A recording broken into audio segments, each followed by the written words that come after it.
Boa noite, meus queridos irmãos, frequentadores e trabalhadores da Casa do Caminho. Mais uma noite do Evangelho segundo o Espiritismo.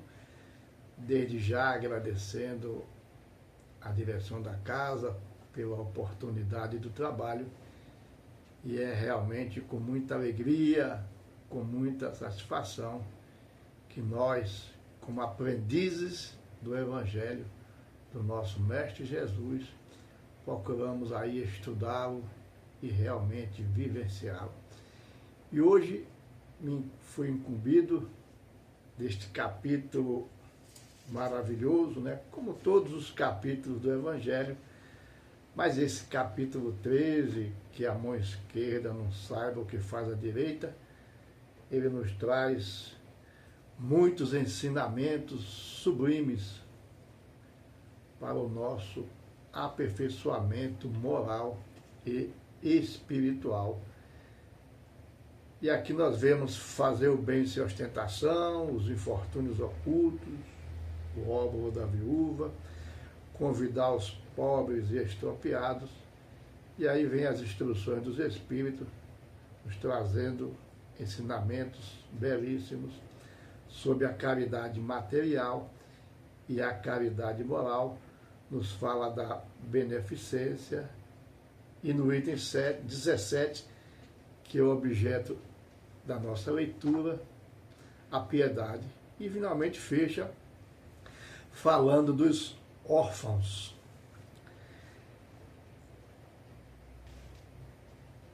Como dito no Evangelho, a piedade é a virtude que mais nos aproxima dos anjos. É claro que na linguagem espírita sabemos que anjos são os espíritos purificados, os espíritos puros, né? São esses irmãos, né, que estão aí trabalhando para que os desígnios da providência divina, né, se perfaçam aí em todo o universo. E é claro que nós, todos nós, um dia, independente da linguagem, né, anjo, arcanjo, espíritos puríssimos, um dia chegaremos também a ser anjo, e é isso que o nosso Pai espera de todos nós. E o Evangelho é esse caminho. E que ele nos diz que a piedade é a irmã da caridade, que nos conduz a Deus. E ele nos exorta: deixai que o vosso coração se enterneça ante o espetáculo das misérias e dos sofrimentos dos vossos semelhantes. Vossas lágrimas são um bálsamo que lhes derramais nas feridas e, quando por bondosa simpatia chegais a lhe proporcionar a esperança e a resignação, que encanto não experimentais. É claro que tem um certo amargor, esse encanto nasce ao lado da desgraça, mas não tem o sabor acre dos gozos mundanos. Também não traz as pungentes decepções do vazio, que estes últimos deixam após si.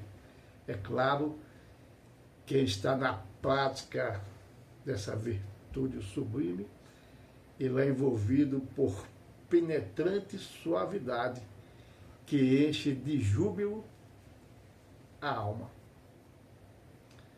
E veja que ela é um sentimento profundo. Como nos diz o Evangelho, os espíritos superiores da codificação, a piedade bem sentida é amor. O amor é devotamento.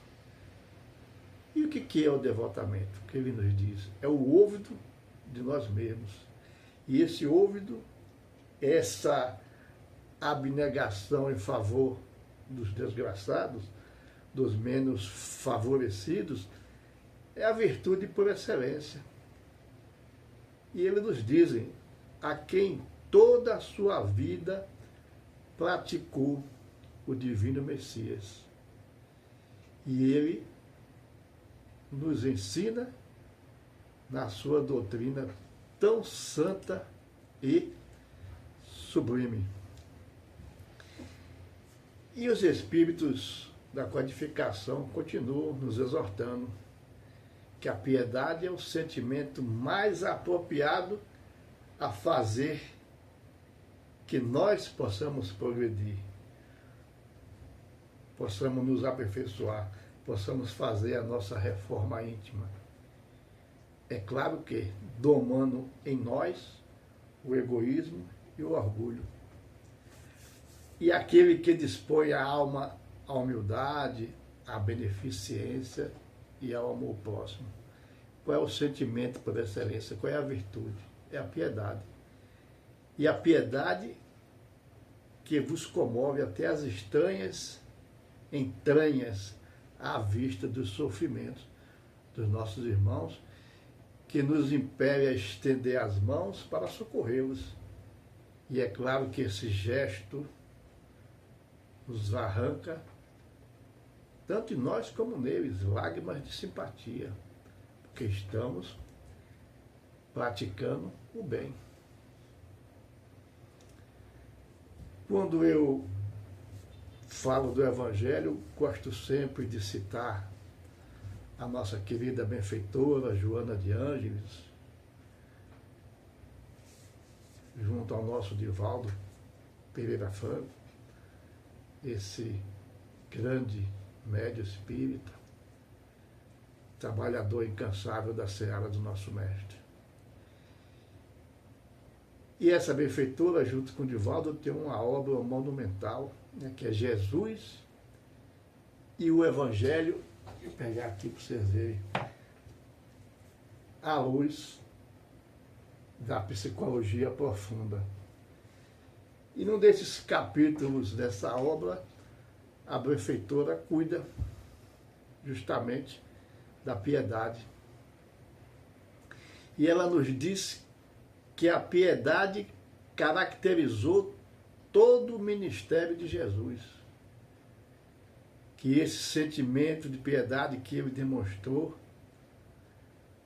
a nós, mostrou a sua humanidade acima de todos os homens.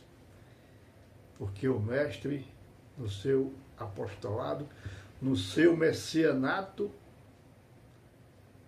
fez compassivo e misericordioso em todas as situações, a fim de melhor ajudar mesmo aqueles que desconheciam o milagre da compaixão.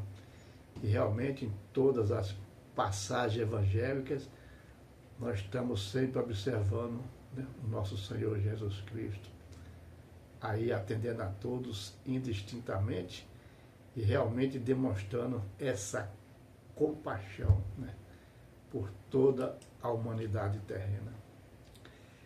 E a benfeitora continua seus ensinamentos, nos dizendo que a piedade é sentimento excelso, porque ela parte da emoção, é claro, parte do coração, né? E essa emoção que comparte a dor do seu próximo e busca diminuí-la. Ela tem nós temos, né? Somos possuidores desse potencial dinâmico, que não fica somente na expressão exterior, mas transformamos em ação de beneficência, sem a qual esta última seria apenas uma forma de filantropia. Então veja aqui que a benfeitora já nos alerta. Se fizermos a beneficência por fazermos, já é um avanço. Mas a beneficência com piedade, né, com essa emoção, com esse júbilo que enternece a alma, ela realmente nos eleva, né, perante o nosso Criador.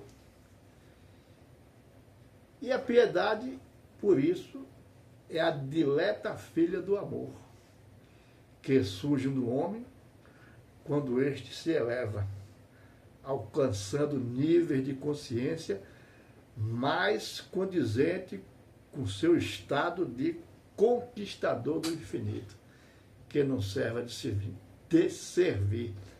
Veja que a lição da benfeitora nos mostrando que nós somos o quê? Espíritos imortais. Temos uma vida futura pela frente. E cabe a nós, né, buscar essas virtudes. E essa virtude do sentimento mais elevado está justamente na piedade. E essa piedade expressa-se de 1000 maneiras, desde a dor que punge aquele que experimenta, até as lágrimas que são vertidas sobre as feridas morais, balsamizando-as, ou medicamento que se coloca nas pústulas expostas da degenerescência orgânica. Aqui já é realmente, né, a piedade, né, na sua prática. E a benfeitora continua nos ensinando que ao tempo que verte compaixão, ela eleva a alma que se desdobra para viver ao lado do sofrimento e minimizá-lo. Oferece a linfa que mitiga a sede e o pão que elimina a fome. E ela nos mostra mais ainda que a piedade torna-se ainda mais grandiosa quando alcança o fulcro oculto dos sofrimentos íntimos. Aqueles sofrimentos que dilaceram a esperança e a alegria de viver, fazendo-se o silêncio, que sabe ouvir, palavra oportuna que esclarece e consola, gesto de entendimento e participação como Cirineu, auxiliando a conduzir a cruz em anonimato dignificante. Então veja como deve ser praticada essa virtude sublime. Por isso que os espíritos codificadores colocaram nesse capítulo 13, né, que a mão esquerda não saiba o que faz a direita. Por isso, quando se pratica a caridade, ela deve ser discreta, ungida de amor, nunca se permitindo exibir o sofrimento de quem quer que seja, mas sabendo dissipar as sombras e acolhendo o amargor do próximo com a luz da alegria sem alarde. Difícil para nós ainda, né, meus irmãos? Conquistar essa virtude excelsa. Mas a piedade jamais se cansa, porque ela é espontânea, rica de paciência, porque aprendeu a conviver com elegância, com a própria dificuldade íntima, superando-a. Sempre vê em si aquilo que descobre no seu irmão. E que, apesar de ultrapassado, deixou os sinais do bem que resultou, doando-se com o mesmo envolvimento emocional, a fim de libertá-lo também. Então veja que, mesmo aquele que tem um sentimento piedoso, ele também necessita de piedade. Mas mesmo com essa dificuldade interior, ele procura também praticá-la. Temos certeza que esse é o caminho, né, de todos nós, como aprendizes do Evangelho do nosso Mestre. Por quê? Como nos ensina a benfeitora, ao realizar a sua parte, a piedade faz que o ser volva para dentro o pensamento e considere quanto gostaria de receber caso se encontrasse no estado que deplora no seu próximo, assim aumentando a capacidade de ajudar jovialmente. E realmente a benfeitora ratifica que a piedade é o antídoto eficaz contra essas duas chagas da humanidade que nós sempre repetimos, que é o orgulho e o egoísmo. Porque nivela todos aqueles que sempre podem ser colhidos por dissabores e insucesso, enfermidades e desencarnação. Jesus, no seu ministério redentor, assim compreendeu a necessidade de viver e ensinar a piedade. Chegando o nosso mestre a ser peremptório na narrativa do óbolo da viúva, que deu mesmo tudo o que tinha para o seu sustento, deixando que se entenda haver sempre algo de que se pode dispor, embora seja o mínimo de valor, máximo essencial para a própria subsistência. Desde já, a gente já observa aí que nesse capítulo 13, né, o nosso mestre nos traz aí esse grande exemplo, né, da viúva, que lá no gasofilaço deposita a sua moeda, que lhe fazia falta, mas mesmo assim, como diz aqui, ela se sentia como parte da sociedade e necessitava também de auxiliar. Por isso que a sua doação, como os mestres nos ensinam, tinha muito mais valor perante a justiça divina do que aquele, né, abastado, que dá o que está sobrando, o que dá por ostentação. Então veja que tudo parte, né, do sentimento. E é por isso que o mestre nos citou essa passagem evangélica, para nos dizer o quê? Que ninguém é destituído do sentimento piedoso, mas nem todos os corações se abrem a externá-lo quanto deveriam, vitimados por conflito de culpa, de inferioridade ou de presunção, que os tornam desditosos, não obstante possuindo a generosa fonte da fraternidade. Então veja que, na verdade, né, todos nós podemos praticar esse sentimento sublime. Principalmente porque a caridade, ela se vota mais, né, para a emoção. Vota-se mais para a caridade moral do que a caridade material, que é tratada também nesse capítulo 13.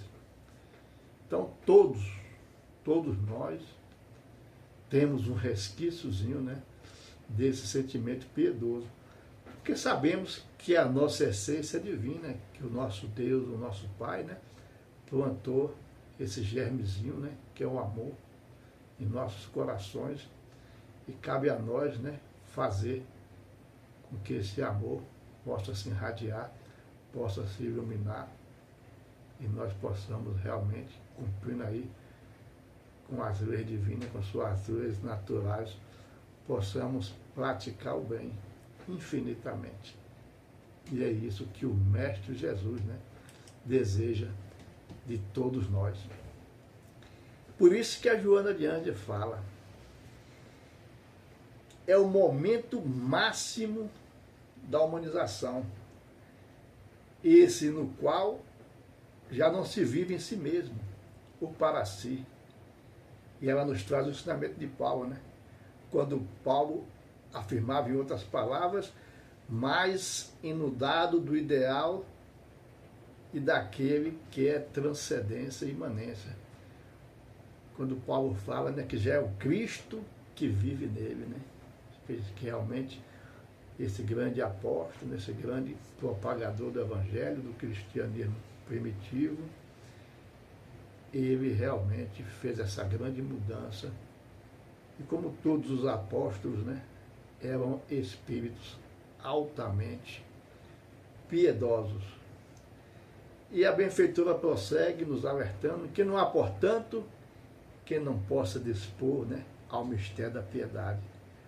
Porque esse sentimento pode ser talvez o mínimo que se possua quando se está carente, na desolação ou na miséria, significando o próprio sustento, mas que pode e deve ser repartido para auxiliar ou para glorificar a vida. E aí a benfeitora retorna no exemplo da viúva. A viúva da narração, como ela nos mostra, não titubeou em doar tudo quanto tinha, que era quase nada, uma moeda. Mas a sua foi a dádiva mais expressiva, porquanto os outros havia dado o que lhes não fazia falta, ou por ostentação, por orgulho, já que teriam mesmo que os deixar na terra, quando a morte os convidasse ao retorno. E esclarece a benfeitora, porque à luz da psicologia profunda, a viúva, ela compreendeu que também era ser humano, que ela fazia parte da comunidade, era uma viúva, mas não extinta, que vibrava desejando que a sociedade se mantivesse nos níveis aceitáveis para tornar os relacionamentos interpessoais dignos, tornando-se necessária também a sua cota, pelo menor que fosse. E então ela ofereceu tudo de que dispunha. Essa é a narrativa, né, que o nosso Mestre Jesus nos trouxe, nos alertando, né, para que nós realmente praticássemos o bem, para que nós possamos conquistar essa virtude que mais nos aproxima dos espíritos mais adiantados, dos espíritos já purificados. E essa é a nossa grande meta. Todos somos aprendizes na seara do Senhor. Sabemos que habitamos um mundo ainda inferior, um mundo de provas e expiações. Estamos aqui porque é necessário ao nosso crescimento, mas sabemos também que estamos num período de transformação, num período de regeneração do nosso planeta, da nossa humanidade terrena, e nós devemos, para isso, exercitar o amor. E para esse exercício do amor, temos a sua filha direta, que é a piedade. Que possamos, hoje, com esse conhecimento que nos liberta, possamos nos livrar, né, dos nossos sentimentos primitivos, da nossa teimosia, das nossas imperfeições. Devemos realmente travar essa grande batalha íntima dentro de nós mesmos, para que nós possamos expurgar, ou possamos reescrever, né, esses outros sentimentos que não permitem que nós realmente possamos praticar a verdadeira caridade, porque fora da caridade não há salvação. E é isso que nós necessitamos, a prática do bem, a prática do amor e o roteiro seguro que encontramos hoje nesse Evangelho segundo o Espiritismo, que nos traz esse consolo, que nos traz esses esclarecimentos e nos mostra o verdadeiro caminho para a felicidade ainda aqui no planeta Terra. É só nós praticarmos a lei de amor que tanto o nosso Mestre Jesus pregou e nos ensinou e continua a nos ensinar. Agradeço mais uma vez a atenção dos senhores, tenham uma boa noite, um bom final de semana e que a paz do nosso Mestre Jesus possa estar em todos os corações, hoje, agora e sempre. Muito obrigado.